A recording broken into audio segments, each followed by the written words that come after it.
This is hysterically funny. It turns out that the cat is the strongest and scariest animal in the forest. Putin has compromising material on Trump regarding this case, the Epstein case. Yes, they just have it, and it's been like that for a very long time. In 2004 and 2005, Putin was the president of the Russian Federation, a career intelligence officer, and the director of the Federal Security Service of the Russian Federation. Who trained him? Russian Special Services. In the United States, they conduct numerous operations called honey traps or honey pots. You probably know what that means from the media. And now, please remember, who was the bodyguard and personal driver of the infamous one? Russian citizen, martial arts athlete, Federal Security Service agent. Epstein was so pampered and surrounded.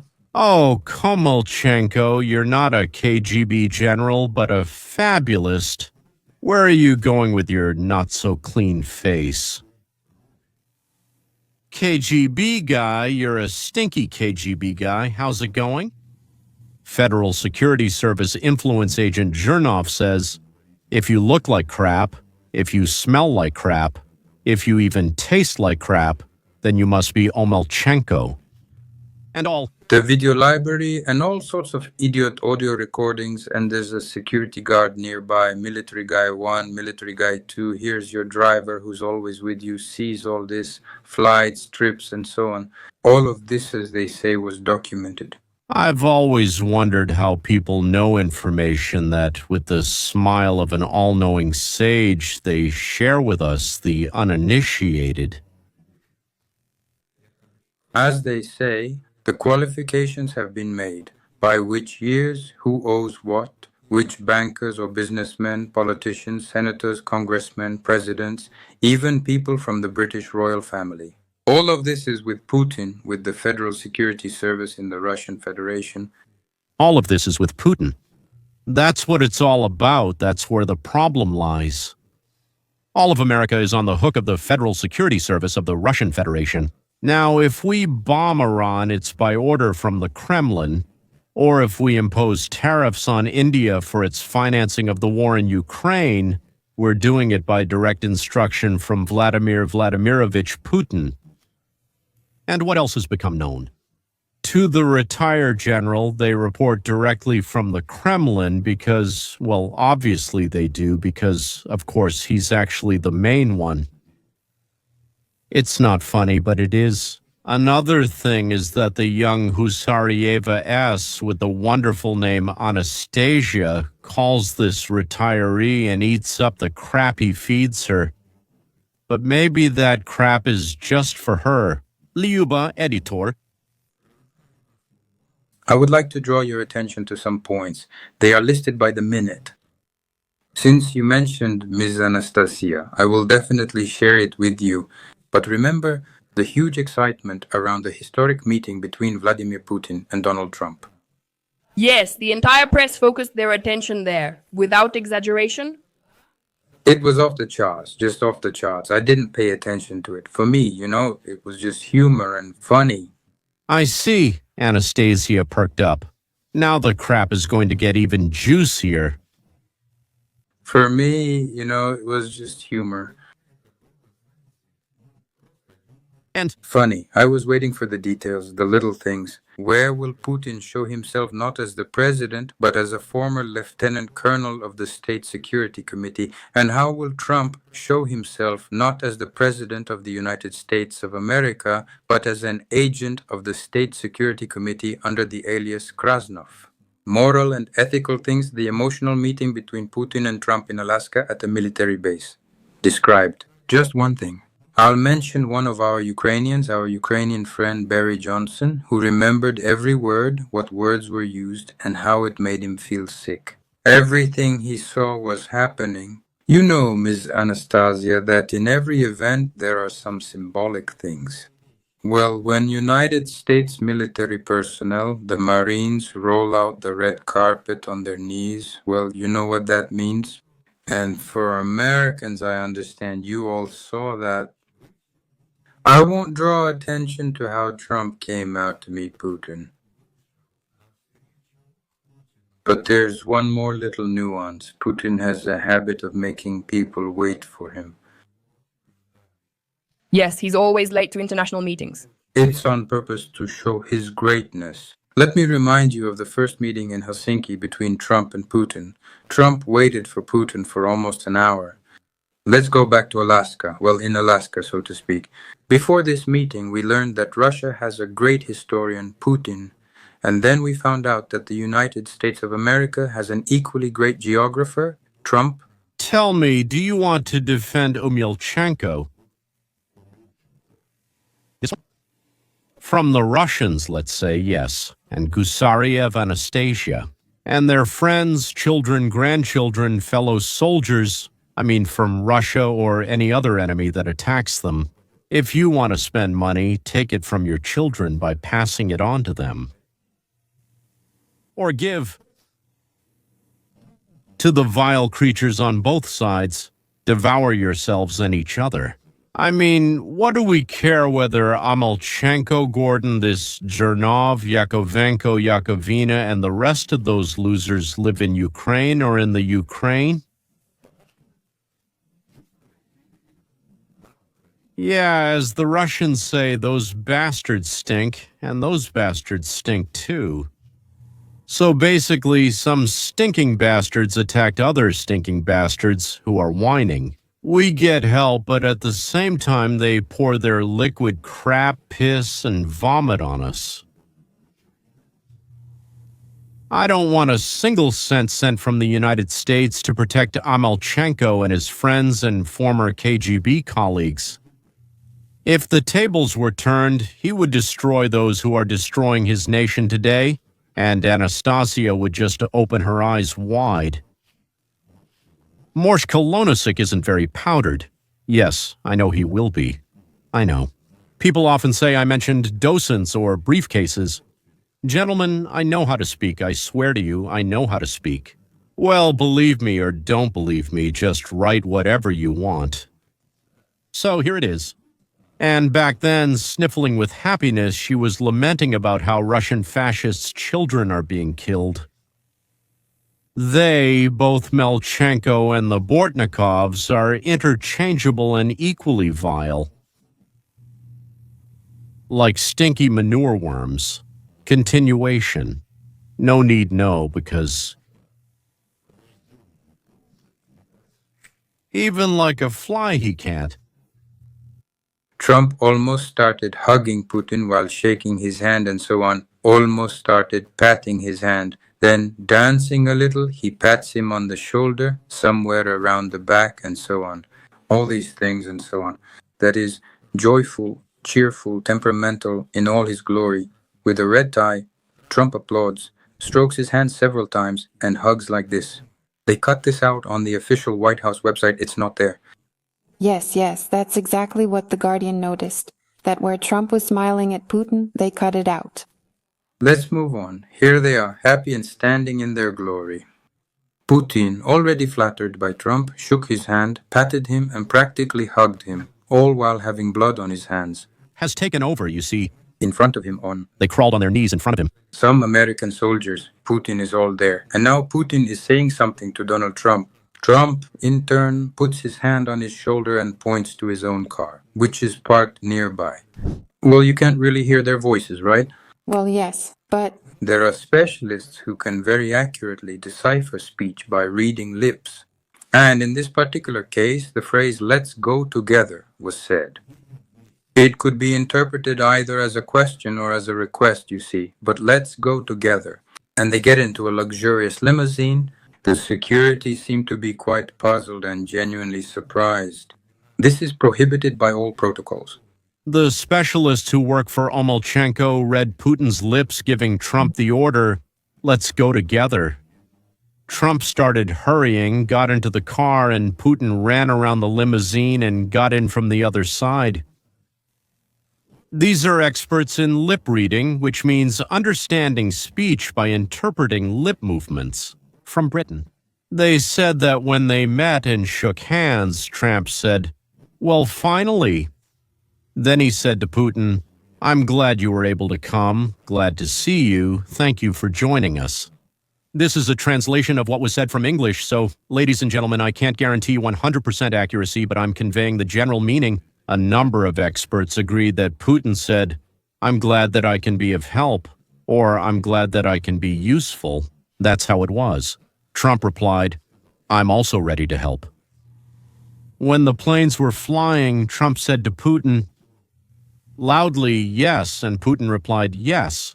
According to experts in nonverbal language, the whole meeting took place in an atmosphere of such demonstrative mutual respect, despite the existing disagreements. But the expert Umelchenko heard a short order from Putin, "Let's go together," which no one else in the world heard. "Well done, General. Well done, you son of a gun. You took everyone down except Anastasia Gusaryova, though you really wanted to." As an option, it would probably be impossible to come up with a better, more suitable option for an important debriefing between a KGB career officer and his valuable agent. In 10 minutes, you can ask all the necessary questions, you can give instructions, and you can simply say, "Donald, you're a good guy, here's something to remember me by," and pull a flash drive out of your pocket with all of Epstein's files on it. Very well said. The problem is that Trump and Putin were in the limousine for 30 seconds. I also thought it was about 10 minutes, but they were just driving to the nearest airport buildings. Of course, you can say heal even in 30 seconds. But somehow those who personally reported secrets about Melchenko, all of them missed something somewhere. Or maybe they made it up. Or maybe Melchenko made it up himself, huh? Or maybe there isn't anyone from the Kremlin who personally reported anything about Melchenko, and Melchenko just... Well, you probably can't imagine what I'm about to say, but Melchenko is just lying. Or from your point of view, that's just not possible. Could it? Donald, remember, if you try to get out from under the control of the Kremlin of Moscow, Dioxin, Polonium, Novichok, that's enough in Russia. This is just, so you know, there are moments like this when a handler talks to his agent, when the agent starts making mistakes, the conversation takes on a different tone. Attention, they get into the car almost like family. "Really? Will you return, Radosnik? What do you see in the hall? Where are you?" Both of them were brought before the journalists to show their reaction, but they couldn't ask questions yet because it wasn't time yet. The session. Putin is sitting, slouched, legs spread, showing something like that. Yes, he appears. And how is Donald Trump sitting? His hands are between his legs, lowered, as if he's been put down, trampled like a vegetable. Putin simply. And only 10 minutes have passed. You were just on the red carpet, almost dancing with excitement, welcoming Trump, welcoming Putin, clapping, hugging him, showing off together. And then something completely new happens. Next, the summit, which was supposed to last 3 to 5 hours, was scheduled for 6 hours, but it only lasted 2 hours and 40 minutes. 5 minutes. The whole summit, dear Ms. Anastasia, dear guests, took place in just 10 minutes in the car. I wonder, does Anastasia realize that Melchenko is lying, or does she not care at all? The soldier sleeps, but duty continues? Guys, this is typical for Noptic. She's either completely stupid, or she just doesn't care about anything or anyone. She has no idea what journalism is. From the word. Unbelievable. Given all these circumstances, then who do you think is holding this incredibly powerful needle of Koshchei the Deathless, namely Donald Trump, in their hands? And now they want to help them. By the way, I don't even know which one of them is worse. The retiree who was given a chance to show off and talk. Yeah, he'll say anything just so he doesn't get kicked off the stage, just so he doesn't have to sit on his porch. Or are the ones who drag these feeble remains around even worse? Disturb them. Ovsha, that's how they lie, or maybe in another way, depending.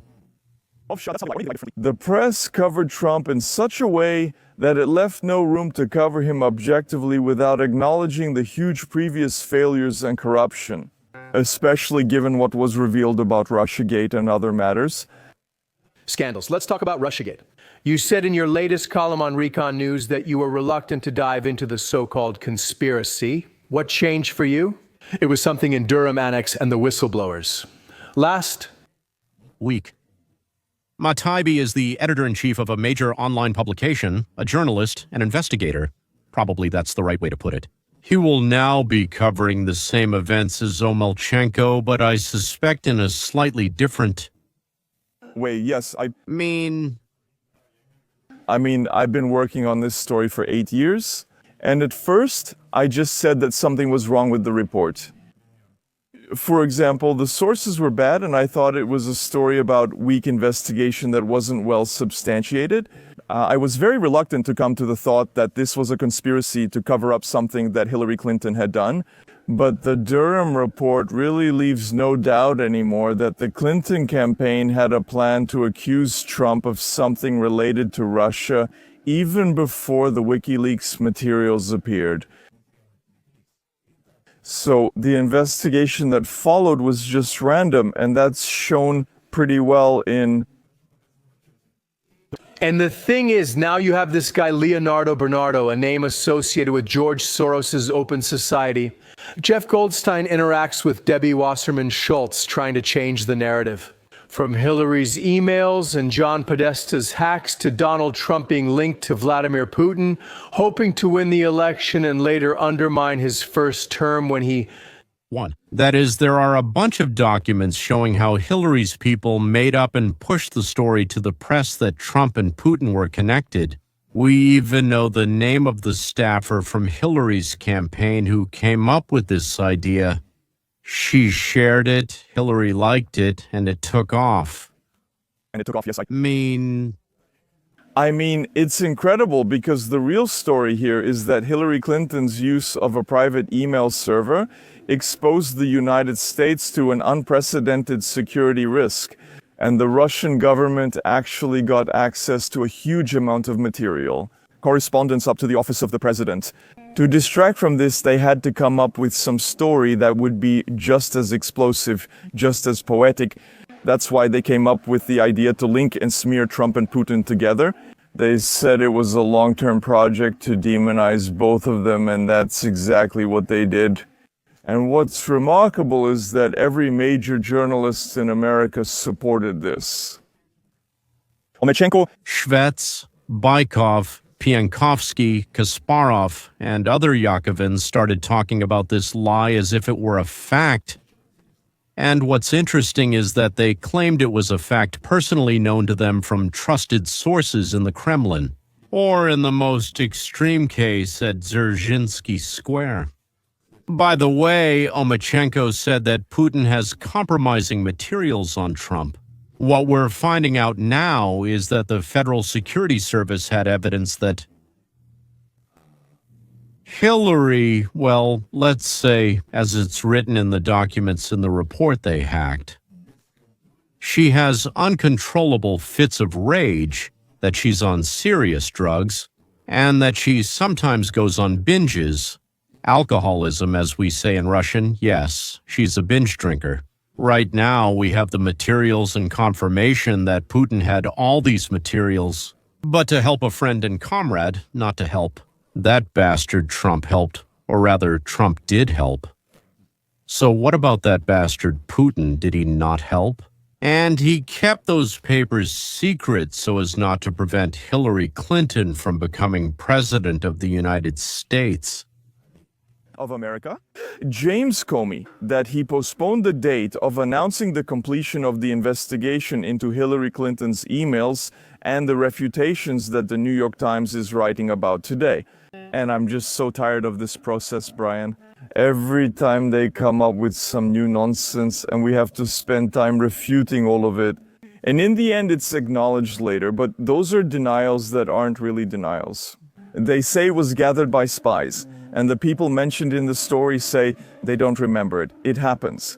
But if you really look at what they're saying in those interviews, they're saying something like, yes, I don't remember doing it, but maybe I suggested such a plan, and maybe if I did suggest it, it would have been the right thing to do.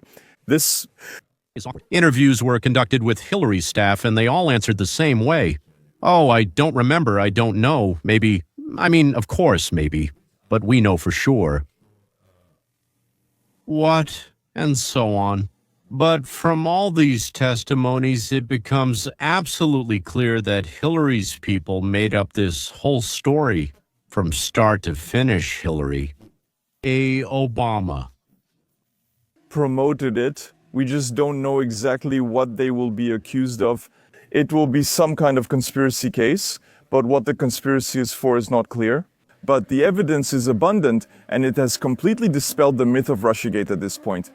At this point, it completely destroys the myth that Putin and Trump were somehow connected, somehow communicated, or somehow interacted. It was interesting to compare the two interviews. One had no facts, only words that weren't backed by anything, and in fact had long been disproven not just by words, but by documents, confessions, reports, and eyewitness testimonies. The second one was specific, clearly based on facts, documents, and testimonies. One just says whatever he wants. It was bad, I tried, so it was supposedly an attempt to imitate a Ukrainian accent, but I failed. I've never been able to do that. Another person says that at first he didn't believe the claims that it was a conspiracy and so on. Because he couldn't verify the source of information, it didn't inspire trust in him. One lies without batting an eye, while another takes a critical approach to the materials and only starts talking about them, telling others about them when he's 100% sure. I think that's what sets the New World apart from the lying chatterboxes of the mainland that we left behind. Well, as they say, left in our wake, yeah. And thank God, whether it's Jewish, Hindu, I don't know, any faith that we, my family, me, my grandchildren, and friends,